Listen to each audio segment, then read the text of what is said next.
Welcome back to this edition of Live Fully. We are live on LinkedIn and excited to be here with you. My name is Naketa Thigpen, the Balance and Relationship Advisor to power couples and potent humans across the globe. I am not alone, as you can see. I have Majesty with me. I have the Zone of Genius Matchmaker extraordinaire, Emily Perron. She is phenomenal and fun, I might add. For those of you who are brand new to the Live Fully edition, which is the live stream that we do about once to two times a month, right here on LinkedIn, and we also stream it to Twitter for all of you guys out there tweeting, share, tag, and all the things because we love it as well. Emily was on the BBP, which is the Balance Bully podcast for ambitious women in business and a few brave men just a few beats back a few months ago. And it is today one of our highest rated podcast episodes because she was going in. She didn't even know that till I just said it. Hello. So, of course, we had to have her back. We knew we were going to have her back anyway, but we absolutely had to have her back because people were writing in and submitting questions like, how do I get to be in the place of understanding my zone of genius? There were some phenomenal tips. She gave powerful 5 questions that you want to ask when you're hiring someone. You got to go listen to the BBP in order to get that. We'll make sure the link is below and all of this is ended at the end of the day, but you can truly find the Balance Bully podcast on every single podcast app that exists. Yeah, we're there. Anyway, Emily, I would love to dive straight in on that question that we got asked in so many different ways from so many people, which is how do you even make space for your zone of genius when you are busy, booked, productive? Because I don't really like the busy word, but we're super productive. Our minds have 60 to 80,000 words and phrases going all day. And when you're really good at a lot of things, it's truly hard for you to pick the one that you're like, this is my space. This is my place to create pure joy. How do people get there? Yeah, I mean, and we've talked about this a little bit privately, but I think a big piece of it is like you have to have the space to know yourself to and you know, if we are busy and booked and life is really full, it comes down to schedule. I think it comes down to scheduling the time for yourself, because I don't think anyone else is going to make space in your life for you to explore your zone of genius. True. Or even to make space to hire. I mean, it takes some space, physical time to also to hire and to onboard. And you know, when you're the queen or king of the show, you know, of your business, you really have to make it a priority yourself. Yeah. And I think scheduling is the best way to do that. Even an hour a week can be so powerful that you carve out and protect that time. I mean, just like a workout, right? I tend to schedule my workouts because they do not happen. Doesn't matter. I love to exercise. Come on. I still have to schedule them for years and years. I if it's not on my calendar, I won't make it happen. Yeah, I agree. My calendar is literally my second Bible. If it's not on there, it's just not happening. I don't know. I don't care how powerful my intention was to come to your party, your birthday event, your wedding. It doesn't matter. If it's not on my calendar, it's not happening. Yeah, exactly. Because we just don't have space to remember everything. And it does take some work. It takes some self-reflection to do this. And if you're not practiced at it, if this isn't a habit in your life to regularly self-reflect, then it needs to almost be a little more forced or structured for a while until it becomes more natural and normal part of your life. You hit a really good point, and you're making me think of something that you shared on the BBP when we were having our conversation. And I don't remember if it was on air or off air because we were chatting it up and loving on each other intensely. But I remembered you were really talking about knowing yourself well enough to know that although you could do something, you don't have to do all the things, and making sure that you prioritize like how you're looking at how important whatever that project is. So if the project is self-reflection, self-development, personal growth, then making sure that you prioritize that and knowing you might need to not just outsource some element of a task, but to insource some help for yourself. Like your clients hire you as what I call the Zone of Genius Matchmaker. to really help them match not only with their zone of genius, but also when they're hiring people to make sure that that's a good match so that there's a complement. No, people don't need to work with their friends all day. Like it's great if you become friends, but you want people that complement you so you can get things done in your career or your business, whatever it is. So they can come to you and say, I need some additional support because this person that I think I want to interview, this person that was referred to me seems great. They have a great personality, but is personality going to get the work done? Like is personality going to finish the project? So I know you're looking for more than just how much they vibe together. You have your powerful 5 questions, you've ditched cover letters, you've really made sure that there's like processes in places that you help people with. But when it comes to the self-development, the knowing, the figuring out where someone should start, they don't always think, well, maybe I should hire a coach or a mentor or an advisor, just like they would hire you to help them with their hiring practice. And a lot of that is because they're those upper limit issues that, Gay Hendricks always talks about are in the way. We're constantly worrying and blaming and criticizing and questioning and all the things. And I know it comes up in my world, the personal development world, but is that something that you're seeing a lot too for your clients where they're just having a hard time of letting go a lot of those upper limit issues and challenges and problems in order to even hear what's really happening for them that they should tap into? Yes, absolutely. And it really comes down to, I think, letting go of control and letting go of what they should do. So a lot of times, if you've built your business around you or even your career, like it could also be more of your career side. If it's built around you or like you're the key to it all, I don't know. Does that make sense? I don't know Yeah, where I'm no, going it with does. this, It but does. It control does. and should came up for me, right? Like that letting go of control is really hard because if you've built it all, it's really the trust factor is really hard. How can they do it as well as you can? And then the should piece, right? There's especially, I think women in particular can really struggle with this because we feel like we should do it. Come on. If we can, right? I can do it, so I should do it. And so there's just a lot of pressure to do all the things. But I've for myself, I found the more time I spend in my zone of genius in my work, it's almost like the less tolerance I have for the shoulds. Like I cannot tolerate the other zones of work anymore. Because I'm so far into this, right? Because I see the productivity difference, because I've experienced it and lived it. And I don't know that there's another way through it. I think we have to live this zone of genius experience and experiment with our time and experiment with outsourcing. And yep, you might make some mistakes. Like I've made a lot of them, but I don't make the same one twice. I always learn and grow. And I make fewer and fewer, right? So yes, I, of course, my first few years in, when it came to outsourcing, I wasn't as clear about my zone of genius. I was still figuring it out.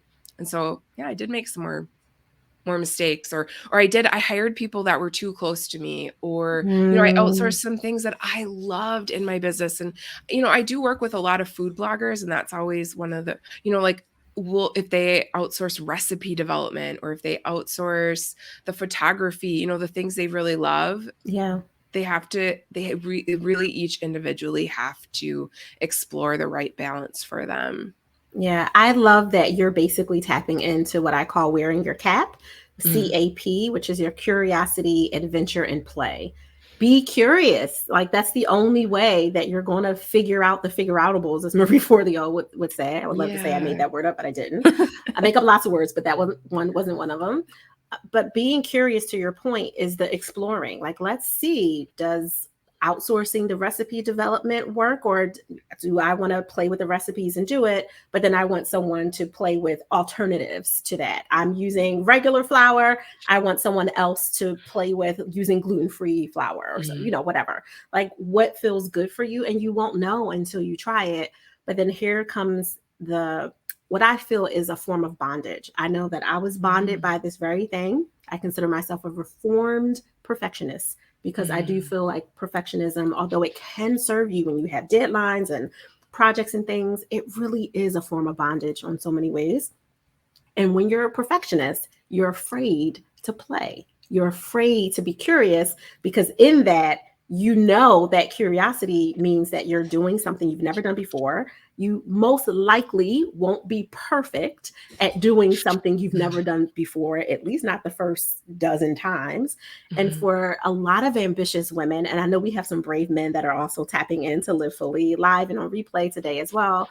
But when you have that, what I call bondage, I know a lot of you are gonna be mad at me for saying that, but it really, really is. When you're bound to perfectionism holding you in this container of only do what you know you're really good at, it makes it hard for you to explore and to play with, well, what works, what doesn't work. And when you're dealing with, and I know you've dealt with this because these are the people that you work with, when you're dealing with clients that are like, I only have time for one mistake. I don't have time for, to figure out 5 times after. Are you encouraging them to tap more into the self-development, pause, breath work, let's look at what's going on? Or are you giving them something different to be able to navigate that bondage? Yeah, I think a couple things. I think it goes back to the more they know themselves, I think it increases the confidence. So I love giving them tools. So things like the Strengths Finder is they just changed their name though. Clifton Strengths. Sorry. Oh, yeah. They changed their name. From Time Clifton Rack. Strengths is a great one. The Myers-Briggs, the Enneagram, some of these things. I also really like the Gretchen Rubin's 4 Tendencies quiz is also really good. So I use some of these other tools to make it more concrete. Otherwise it can feel like, right? It helps ground it. And when because I think the more you know about yourself, the more confident you can be in getting that help, and the easier it becomes to let go of the control. And I do see this with my clients. I see them when, they come in and they aren't clear about their zone of genius. They're not sure what they should outsource. And I give them a list of, I'm like, go take all these assessments and look for the themes. Then they can start to really see it, and it does build their confidence, and it makes it less scary because they can find those low risk. Like, you don't have to outsource your, the most important thing to you and in your business. You can start with the low risk opportunities to get some practice. And then if it doesn't work out, you can let them go. I mean, a freelancer is not expecting to work with you for the next 10 years. They're not expecting you to be everything. They're expecting you, to be a client, hopefully for the long term, but they also understand if it is shorter term, or you could also start on a project basis. So, I need a landing page built. Okay, let's, that's low risk, right? Yeah. It's not Absolutely. give them your whole business or tell them everything you're doing. It's just build a landing page.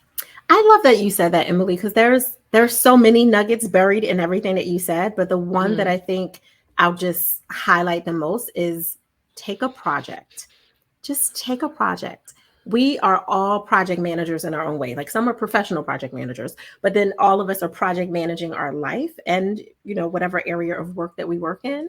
So if you take a project, a piece of the piece that you have to do, and test someone's ability to support you in that, you might see that there's some freedom. Into your example of like the landing page versus the whole 20-page website. Like, see how they do. It's a piece of a piece. That landing page had to get done anyway. So give them that one. Maybe it's the one that's not going to be front facing right away. Maybe it's the gated private landing page, so that if you really don't like it, you have some time to readjust it.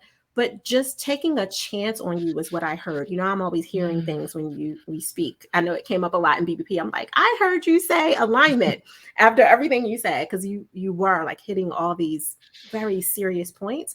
And I hear you telling people, in order to let go so you can tap into your own zone of genius, you have to be curious, and you have to be curious enough to take a chance on yourself and know that you're worthy of letting go and delegating. And if it's work related, outsourcing. If it's personal development relating, insourcing, and maybe bringing in that coach, advisor, teacher, mentor, whatever the label is, and having someone support you because you're worthy of having that opportunity. And it does, as uncomfortable as it is right now, especially if you're bound by perfectionism, like I know personally I was, the freedom that's on the other side of that, it scales and grows your business, it scales and grows your career, but it also allows you to expand and personally in ways that you can't imagine. So that was powerful, Emily. Thank you so much. Thank you. I feel like you recapped it so perfectly.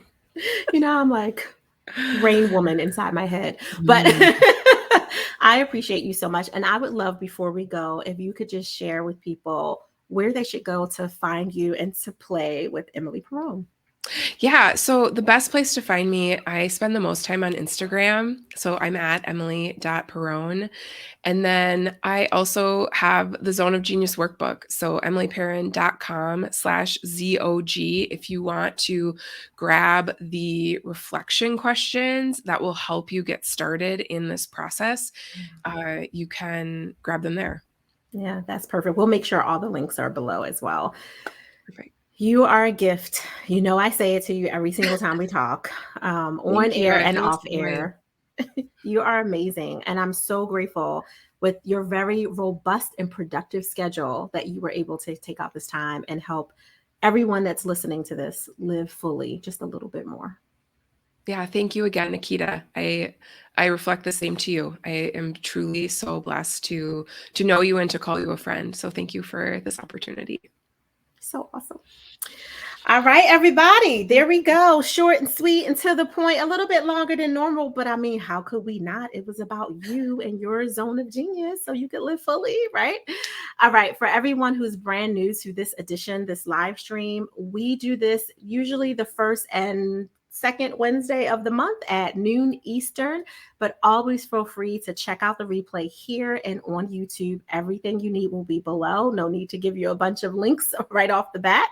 I just want you to be fully supported on your journey to self-actualize and optimize, becoming the best version of you, because that ripple impacts all the relationships that matter. And that's my zone of genius. Until next time, Naketa Thigpen, I will see you on the other side of this episode.